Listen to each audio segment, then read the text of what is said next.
Good afternoon. This is Rashad Mitchell coming to you live from my YouTube channel as I continue on my part series about the week that was college football's history in review, the 1954 college football season.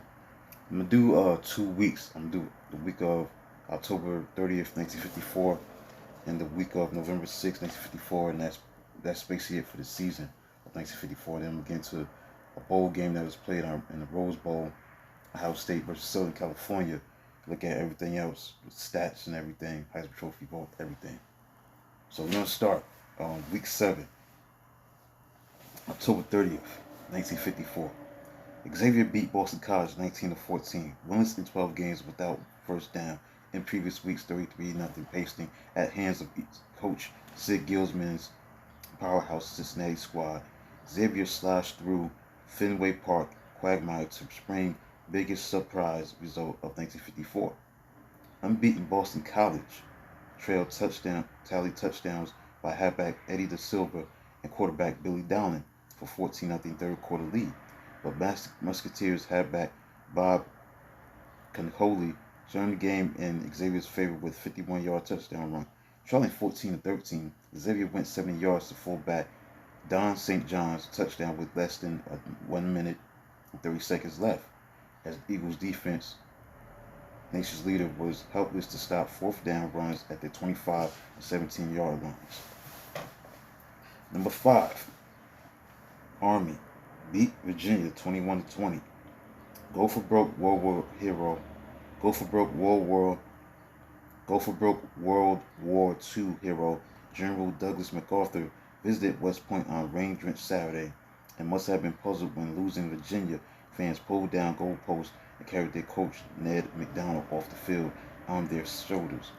All this excitement for near upset moral victory, cadets led 7-0, but at own 8-yard line in the second quarter they bobbled first of 5 fumbles they would lose, and halfback Hank Strimpett caught it and returned it for a touchdown that pulled the Cavs within 7-6. But Virginia halfback kicker Stanwood Knowles flew his kick wide. Virginia bolted ahead 13-7 early in the third quarter, but cadets quickly answered as halfback Tommy Bell jetted 29 yards to score. Stalwart Army ed Don Helader made critical first interception at Cavs' 25-yard line. Fullback Pat Ubell scored his second touchdown.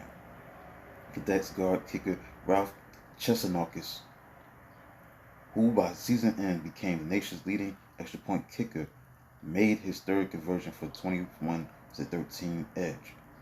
Before the end of the third quarter, Virginia lefty quarterback Bill Clark arched 32-yard pass to end Bob Polk, who darted away from Army's defensive backs for touchdowns. Ahead 21-20, cadets threatened the passes of quarterback Pete Van in the fourth quarter. But halfback Joe Siegler's midfield fumble with 1:45 left gave late hope to Virginia. Excited Commonwealth fans spilled from stands and crowded sidelines as Clark's last play end zone pass for Pogue was knocked down by defensive back Ubell. Number 7, West Virginia lost to Pittsburgh 17. Number 7, West Virginia lost to Pittsburgh 13-10. And trying to beat the rival Pittsburgh for the first time ever, and Morgantown undefeated West Virginia scrambled to take 3-0 lead. Center kicker Chick Donaldson's 19-yard field goal with 1 second left before halftime. Fullback Joe Marconi's 4-year sweep in the fourth quarter provided Mountaineers with 10-7 lead. Suddenly, Hot Panthers won their third straight under interim coach A.D. Tom Hamilton, who earlier was announced would stay on for the rest of the season. But Pitt rallied on newly discovered quarterback Corny Salvatierra's winning touchdown pass to end Fred Glatt's 2:22 left. Pitt all overcame with 90 yards in penalties and called a surprisingly effective air game from run pass threat Salvatierra and 2 other quarterbacks to total 8 for 18, 105 yards, 2 touchdowns, 1 interception passing. Sophomore halfback kicker Ambrose Bagamary had broken Panthers into scoring column by sparing 9-yard touchdown toss from Salvatierra. and adding kick late in the third quarter. In a matchup of the top 15 teams, two top 15 teams, number 6, Notre Dame beat number 15, Navy, 6-0 in Baltimore. Notre Dame had better have played in the first half as it kept Navy bottled up in its half of fields and outgained Middies 186 yards to 20 yards. But penalties squelched all Irish threats except quarterback Ralph Galigne's quicksilver 46-yard touchdown pass to halfback Jim Morse. Navy rallied in the second half, marching to Notre Dame 13-yard line until half passes failed. Later in the third quarter, USNA earned first down at Irish 1-yard line. Navy halfback Bob Craig pounded to the goal line, but muddy ball squirted into end zone where defensive back Lemmy fell on it for touchback that denied Mitty touchdown. Now determined more than ever, Navy drove twice to 20-yard line and later to the 31-yard line on sharp passes of quarterback Georgia Welch to end Ron Beagle, halfback John Weaver, and fullback Dick Guest on each advance. Navy again was frustrated, these times by interceptions, one of them being filched by ever-present Galimi. Number 16, Duke beat Georgia Tech 21-20 as engineers played without suspended senior halfback Billy Tees, who ended his career just one short of Georgia Tech's career rushing record at that time. Now, Georgia Tech built the 20-0 third quarter lead on running of swift sophomore halfbacks Jimmy Thompson and Paul Rottenberry. Precise passing of quarterbacks Wade Mitchell and Bill Brigman and glue finger grabs of end Bill Sinnett. Tech's touchdowns, Rottenberry's 43-yard catch from Brigman, fullback Dickie Madison's short plunge after Thompson's streak 51 yards, and Sinnett's 3 straight catches from Mitchell. Seemingly unimportant was Mitchell's conversion kick missed after Sinnett's third quarter touchdown. So at that point, Duke had made only 3 first downs, but quarterback Jerry Barger completed 4 passes on 68-yard drive, last for touchdown to end Jerry Kokoric. Early in the fourth quarter, roughing penalty within the passive penalty gave Duke life at the Tech 22-yard line. So fullback Brian Aldridge quickly scored to pull the Blue Devils to within 20-14. The winning 82-yard Blue Devils drive was climaxed by halfback Ed Post's touchdown run with 42 seconds left. A successful conversion kick by guard kicker Jim Nelson, who remained perfect on extra points in 1954. Scoreless draw was the result between Alabama and Georgia in Birmingham, 0-0. As favorite Alabama failed horribly in scoring zone as Georgia defense sparked by end Joe O'Malley, guard linebacker Don Shea, and guard Lynn Spadafino made stops at its 19 8-yard lines in first half and 29 5-yard lines in fourth quarter. Last threat was foiled when Bulldogs fullback linebacker Bobby Garrard stepped in front of end Nick Germanos to pick off pass from ailing Crimson Tide quarterback Bart Starr. So Alabama outgained Bulldogs 223 yards to 176 yards, but difference was sharp Georgia tackling, timely pass defense. Shea's interception in third quarter provided Georgia with scoring chance, but guard kicker Joe Graff was short on a 40-yard field goal try. Crimson Tide's other quarterback Albert Elmore launched long pass in last 40 seconds that Bulldogs quarterback defensive back Jimmy Harper picked off and returned to Alabama's 29-yard line. But Harper's fourth down pass was well defended. Failure of his offense continued to plague Bama for the second half of season. Number 12, Mississippi defeated Louisiana State 21-6.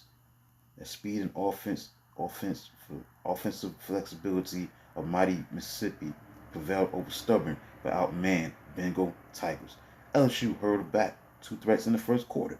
Early second quarter on fumbles by Ole Miss fullback Bobby McCool lost to Tigers center linebacker Larry Jones at 5-yard line. Quarterback Houston Patton recovered by tackle Sid Fournette at 7-yard line. Turnaround was set, so when LSU quarterback Al Doggett attempted pass hard charging Rebels tackle Billy Yelverton snatched ball from Doggett's passing stance and raced into the end zone for a 7-0 lead in the second quarter. It took until late in the third quarter for Mississippi finally to light up its offense. So halfback Alan Muirhead dashed 26 yards to set up halfback Jimmy Patton's 9-yard stand-up touchdown burst from Jimmy Patton from 9 yards for a touchdown. Defensive back Patton soon made interception, as he often would accomplish with New York Giants in the NFL, and returned it 34 yards to the 11-yard line. So the Rebels quarterback Houston Patton, no relation, soon scored on a sneak. With little more than a minute to play, LSU quarterback Matt Burns rifled 16-yard pass to end Sammy Murphy to provide Baton Rouge homecoming crowd with consolation touchdowns. Number 11, Michigan lost to Indiana by a score of 13-9 as Hoosiers knocked Michigan from the top of the Big Ten standings as senior quarterback Florian Helinski reached Big Ten record at that time of 118 pass attempts without interception. Now, on the other side of the ball, defensive back Helinski picked off 3 interceptions as Indiana defense stymied Michigan's determined second half bid to come from behind in the first quarter. Wolverines fullback Fred Bauer scored on 16th play of March that went 64 yards. So Michigan sophomore and kicker Ron Kramer caught 3 passes for 27 yards and added extra point.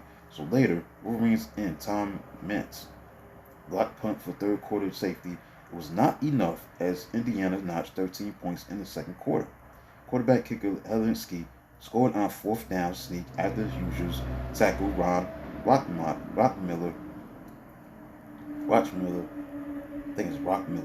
fell on fumble on Michigan's 27-yard line but missed its first conversion kick of the season. I think it was the 4th down conversion. Yeah, the kick was missed. Missed his first conversion kick of the season. With 5 minutes before halftime, Helinski dropped a soft 20-yard touchdown pass into the hands of halfback Milt Campbell, Speedy Future 1956 Olympic decathlon gold medalist at Melbourne, Australia.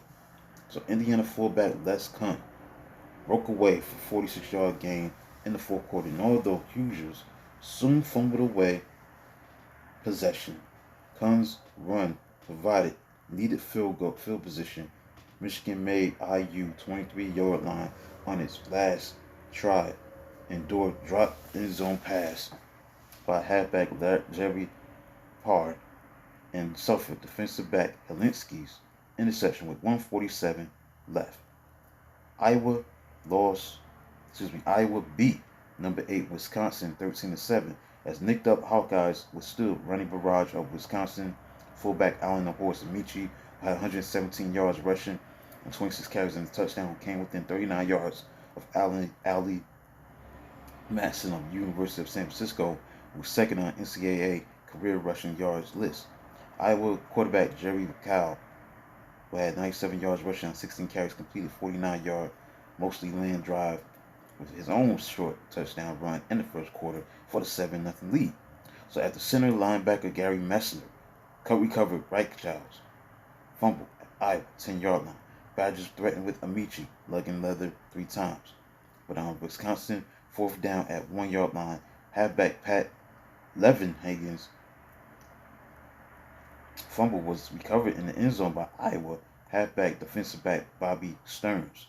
Iowa Stearns scored with 40 seconds left in the second quarter after a 23-yard hook and ladder pass run to 4-yard line from sub quarterback Ken Clowen to end Jim Freeman to halfback Eddie Smith. Amici key 65-yard touchdown drive by smashing 22 yards off tackle to Iowa 1-yard line near end of third quarter to bring about his own touchdown drive. Bobble handoff between the Badgers quarterback Jim Haluska and Amici ruined Wisconsin's menacing move to Iowa 5-yard line in the fourth quarter. Number 2 Oklahoma beat Colorado 13-6. Formerly injured Sooners quarterback Gene Kalane was hastily inserted by coach Bud Wilkinson on 4th and 2 when Oklahoma had possession at its 43-yard line in the second quarter. Ball was snapped just as Kalane dashed in to try to prevent sophomore quarterback Jimmy Harris' gamble, but Colorado held anyway. Refused 12-man penalty. Golden Buffs quickly took 6-0 lead on 6 plays midway in the second quarter when tailback Carroll Hardy hit wingback Frank Bernardi with 19-yard scoring screen pass after having clicked on 13-yard aerial to end Wally Mertz. Oklahoma battled back with 77-yard drive for fullback Bob Herndon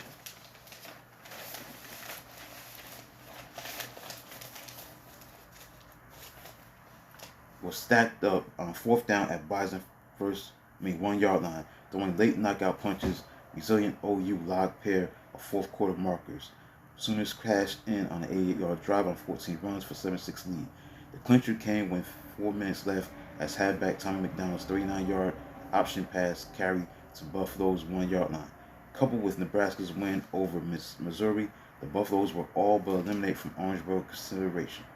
Nebraska beat Missouri 25-19. Surprisingly, Nebraska moved to 3-1 in Big 7 conference by knocking off a second straight Orange Bowl contender by building a handsome 25-7 lead over the Tigers. The Homecoming Huskers powered for 76, 65, 63, 73 yards marches with every yard coming on powerful 331-yard rushing game, except for quarterback Don Brown's 23-yard touchdown pass to end Andy Law in the third quarter. Missouri had broken 7-6 edge in the second quarter when quarterback defensive back Tony Scardino fell on a fumble at the Nebraska 41-yard line. Fullback Bob Bowman soon ripped 16-yard draw run, and halfback Jimmy Hunter caught 14-yard pass to 2-yard line, and Hunter plunged off tackle, and halfback kicker Jack Fox kicked Mizzou into short-lived 1-point lead. Brown's second quarter touchdown sneak gave Huskers 13-7 halftime lead. The Tigers defensive end Jim Jennings swiped midfield fumble from Nebraska halfback Don Clark early in the third quarter, but defensive back Clark quickly atoned with recovery of quarterback Vic Eaton's bobble on next play at Huskers 36-yard line. Clark fullback Bob Smith ripped off good yards until Brown lofted rollout pass that lower grab from 2 defenders at goal line for touchdown and 19-7 lead. Now down 25-7, middle of the fourth quarter, the Tigers end Hal Burnine caught 15-yard pass from Eaton. Halfback Sonny Stringer made diving 23-yard grab to set up Fort Fox's 4th-down reception for the touchdown. So Mizzou made interception to poise Fox for a second touchdown grab, but it came too late. Kansas State beat Kansas by a score of 28-6. As long-suffering Kansas State delivered another defeat to lowly Kansas, which was on its way to win the season. With win earlier in month of over, Nebraska Wildcats still held out hope to capture the Big 7 runner-up spot for the Orange Bowl trip.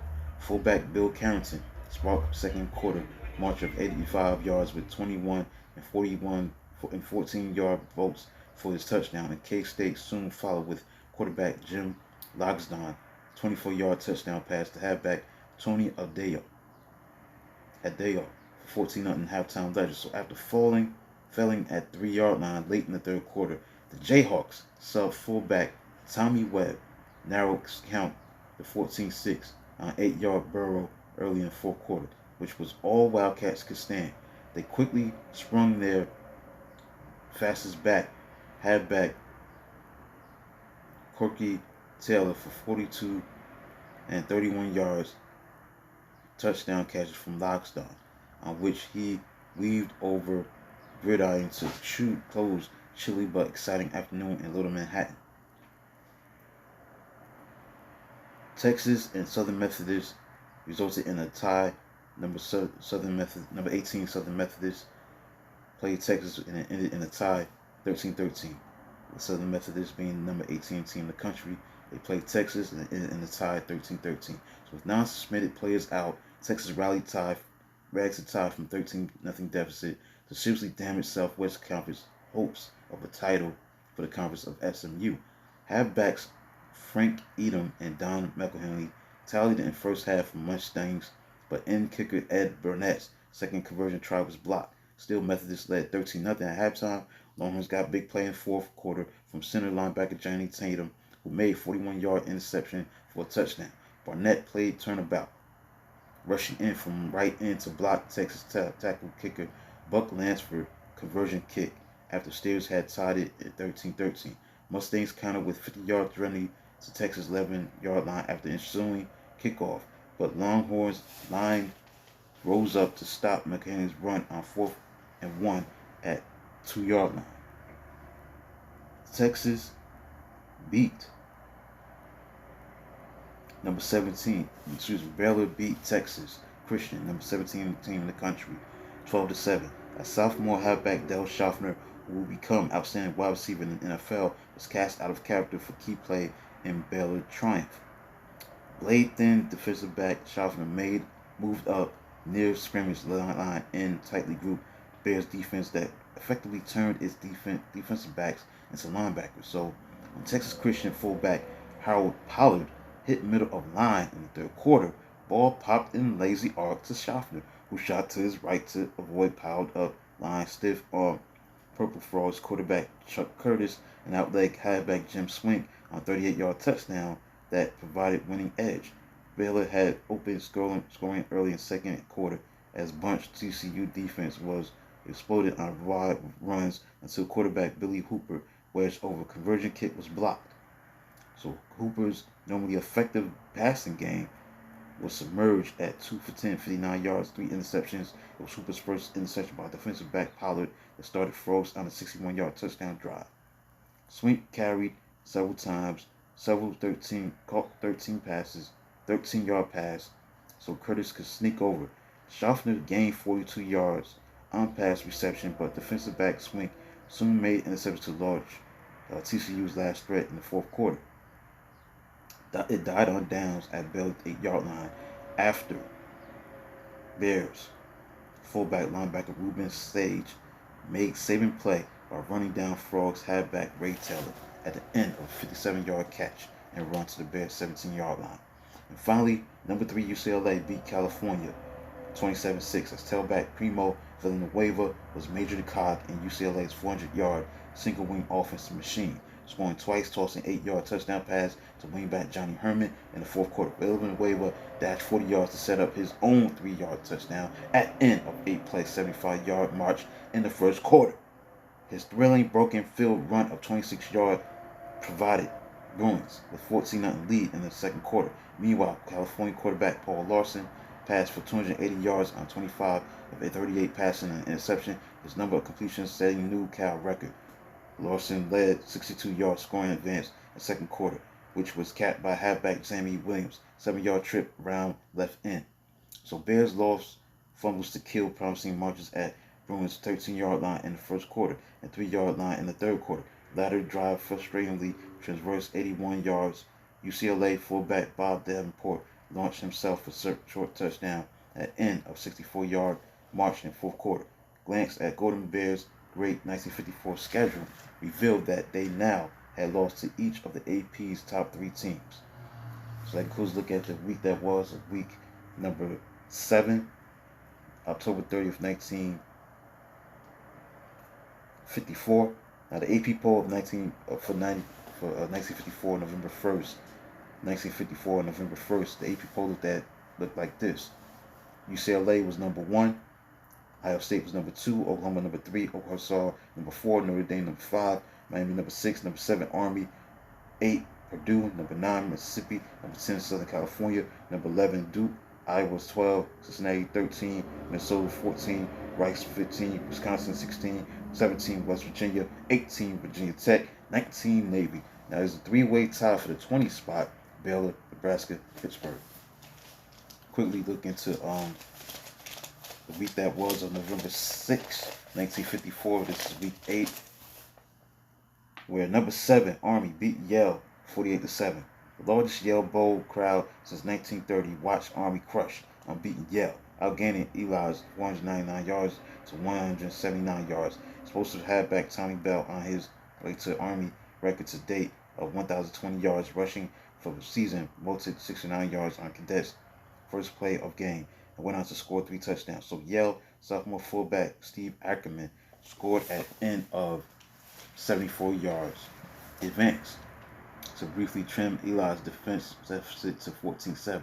Back after collarbone break and opener, halfback Bob Kiyaski added 2 touchdowns for Army, included 59-yard pass from quarterback Pete Van. It was Cadets' sixth straight win. Number 19, Navy beat number 11, Duke, 40-7. In Norfolk. So Sharp Navy had season's best school team fundamentals. John Duke, frequent punching bag of military academies with 4 touchdowns for 26-0 lead by halftime.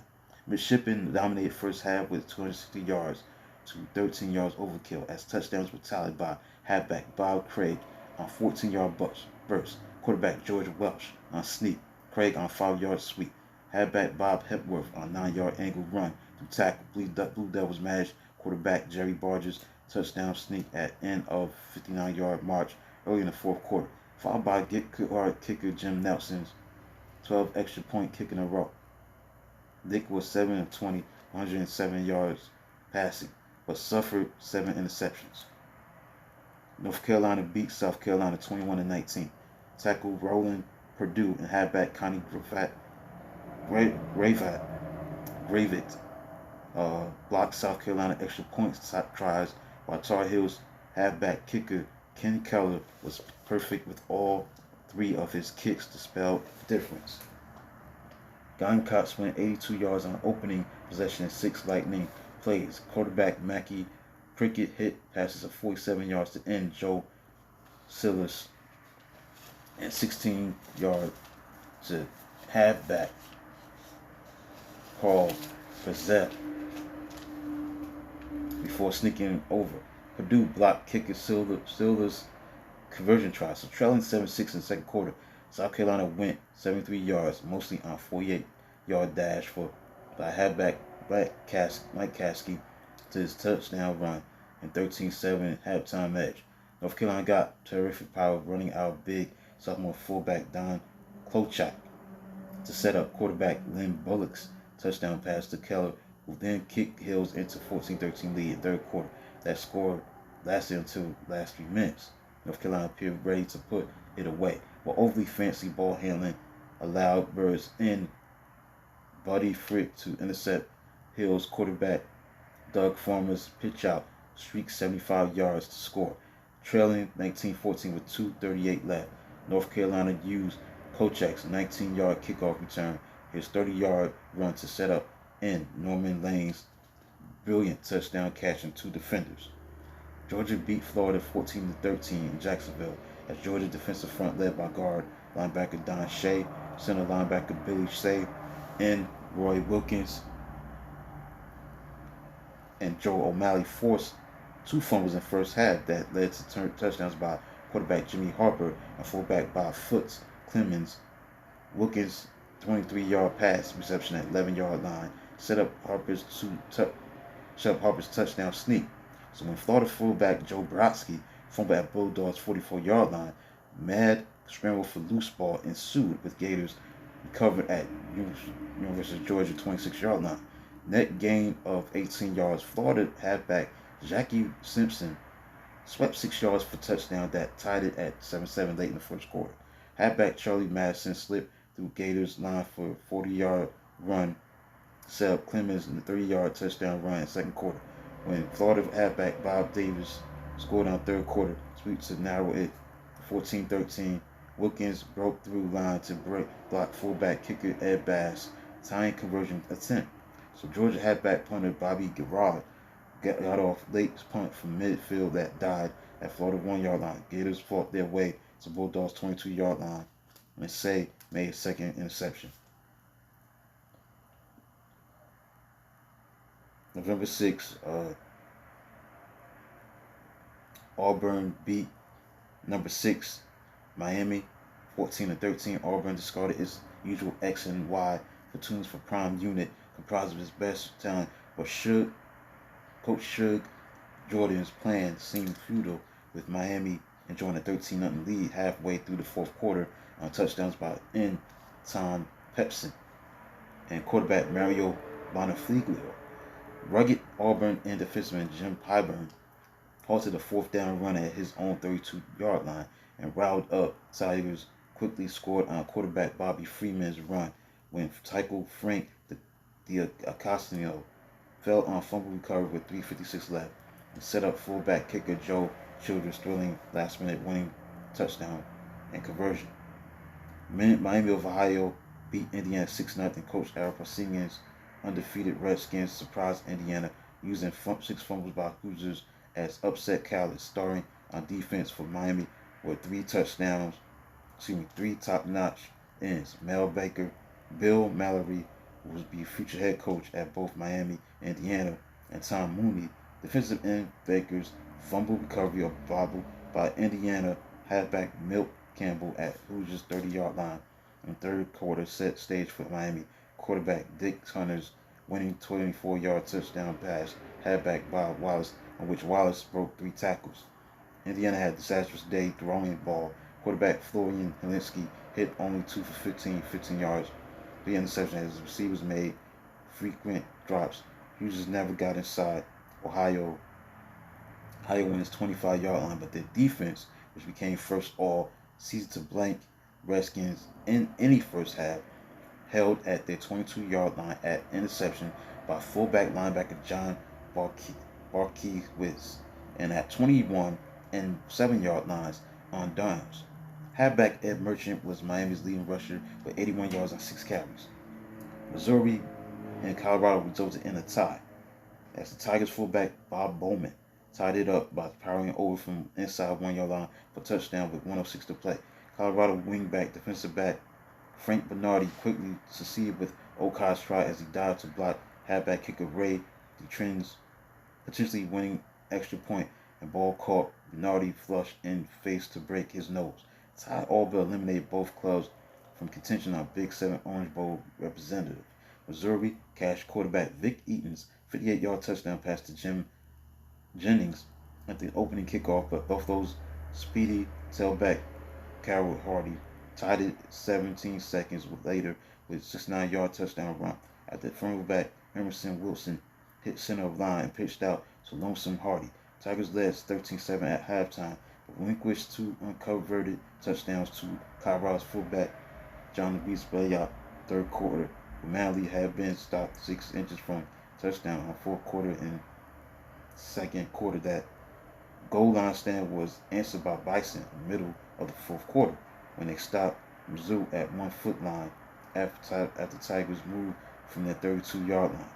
Number 4 Arkansas beat number 15 Rice 28-15. Undefeated Razorbacks were outgained for the 6th time during the amazing season as Owls had 342 yards to 299-yard margin.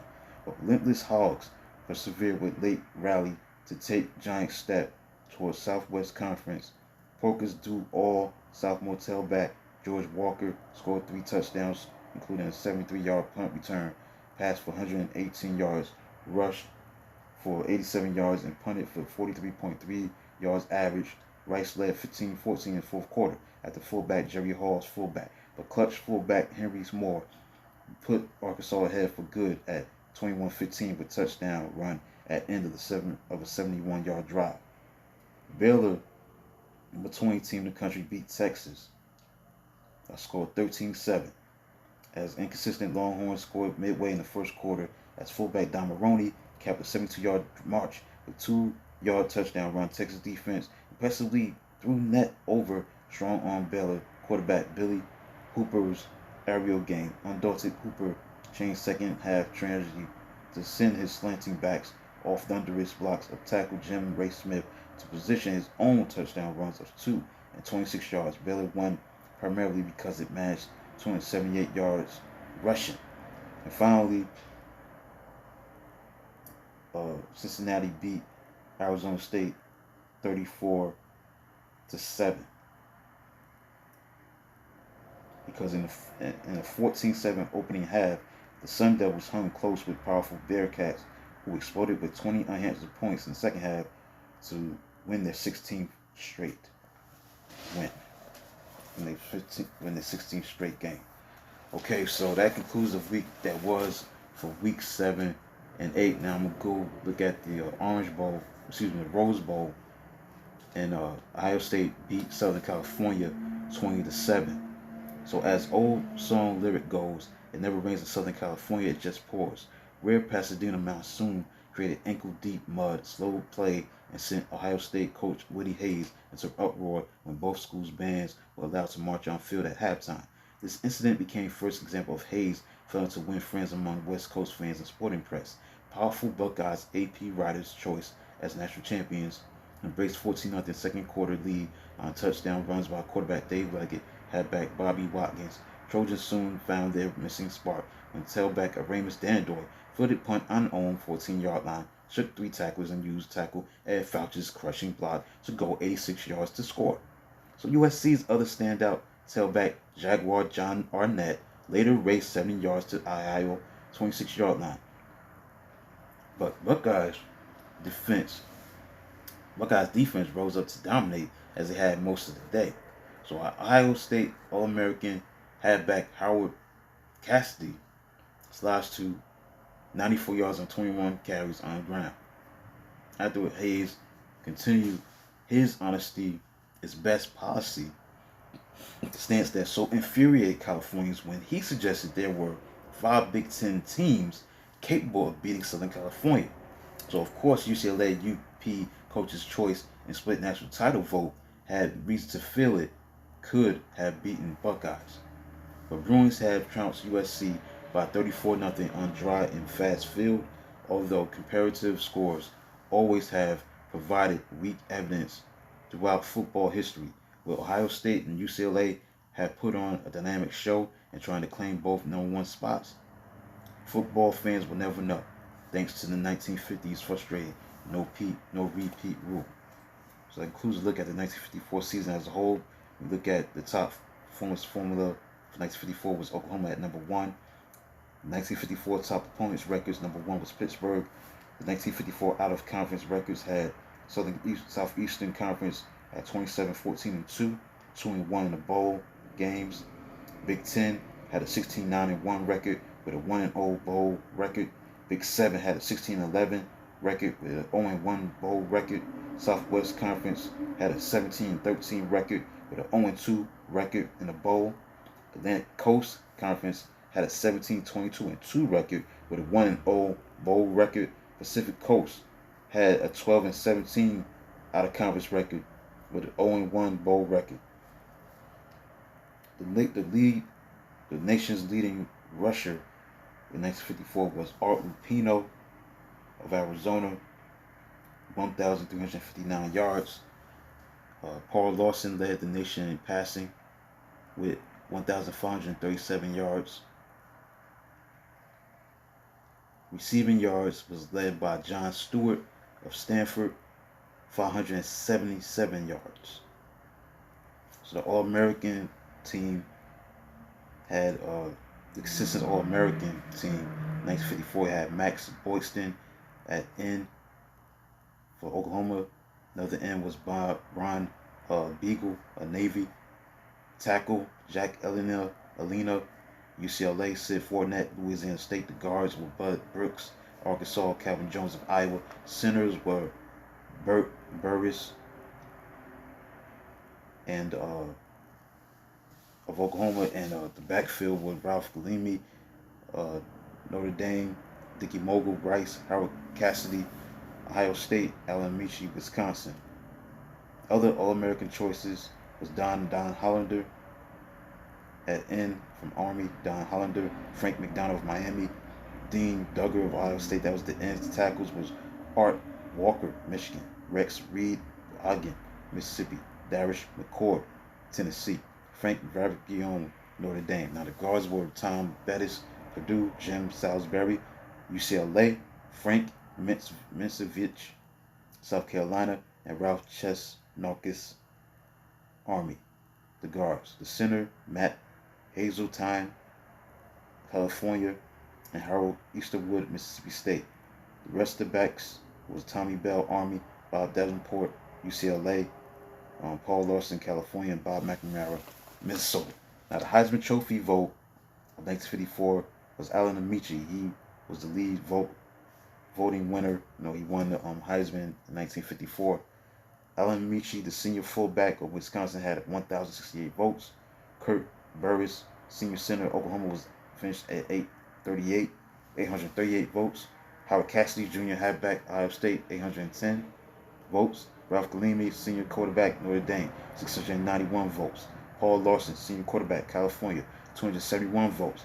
Dickie Mogul, senior halfback, Rice, 258 votes. Other major award winners: Maxwell Player of the Year was Ron Beagle Jr. in Navy. Outland Lineman Trophy winner was Bud Brooks, senior guard, Arkansas. Walter Camp, Ralph Galimi, senior quarterback, Notre Dame. Newt Rockne, the lineman. Max Boyston, senior end, Oklahoma. Walter Camp, back. Ralph Galimi, senior quarterback of Notre Dame. Newt Rockne, lineman. Max Boyston, senior end of Oklahoma. And the AFCA Coach of the Year was Henry Red Sanders. That concludes a look at the whole season of 1954. That's it. That concludes that. Look at the games that were played during that season. And I talked about the Rose Bowl between Ohio State and Southern California. And I went over the stats and all this, the All-American teams and the stats and who won the Heisman and who won other awards during that season of 1954. So that concludes that season. Tomorrow I'll be starting on the 1955 season. So that concludes this video with this part series, The Week That Was. The Week That Was, college football's history and review. The 1954 college football season has reached its conclusion. It's over with. I'll be doing a new season tomorrow for 1955. Please subscribe, like, comment, do what you can to support the Rashad Mitchell YouTube channel. Subscribe, like, and comment. Until then, talk to you tomorrow.